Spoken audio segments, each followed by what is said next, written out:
ঢাকা সহ দেশের ১৩ জেলার উপর দিয়ে সর্বোচ্চ ৮০ কিলোমিটার বেগে ঝড় ও বজ্রসহ বৃষ্টি হবে বলে জানিয়েছে আবহাওয়া অফিস। এছাড়া অন্যান্য জেলার উপর দিয়ে ৬০ কিলোমিটার বেগে ঝড় বয়ে যেতে পারে বলে আশঙ্কা করা হচ্ছে। শুক্রবার ৩০ মে সকাল ৯টা থেকে দেশের অভ্যন্তরীণ নদীবন্দরগুলোর জন্য দেওয়া এক সতর্কবার্তায় এ কথা জানানো হয়েছে।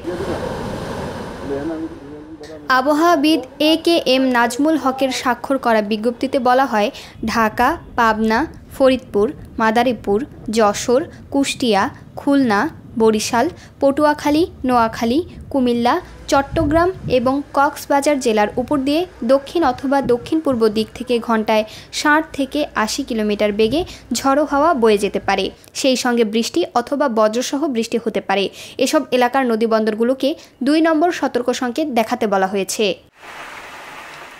এছাড়া দেশের অন্যান্য জেলায় একই দিক থেকে ঘন্টায় ৪৫ থেকে ৬০ কিলোমিটার বেগে অস্থায়ীভাবে দমকা বা ঝড়ো হাওয়া বয়ে যেতে পারে। সেই সঙ্গে বৃষ্টি অথবা বজ্রসহ বৃষ্টি হতে পারে। তাই এসব এলাকার নদীবন্দরগুলোকে ১ নম্বর সতর্ক সংকেত দেখাতে বলা হয়েছে। এদিকে আবহাওয়া অফিসের অপর এক বিজ্ঞপ্তি অনুযায়ী আগামী কয়েকদিন দেশের সব বিভাগে অস্থায়ীভাবে দমকা হাওয়াসহ বিদ্যুৎ চমকানো এবং হালকা থেকে মাঝারি ধরনের বৃষ্টি অথবা বজ্রসহ বৃষ্টির পূর্বাভাস রয়েছে। সেই সঙ্গে সারা দেশের কোথাও কোথাও মাঝারি ধরনের ভারী থেকে অতি ভারী বর্ষণ হতে পারে।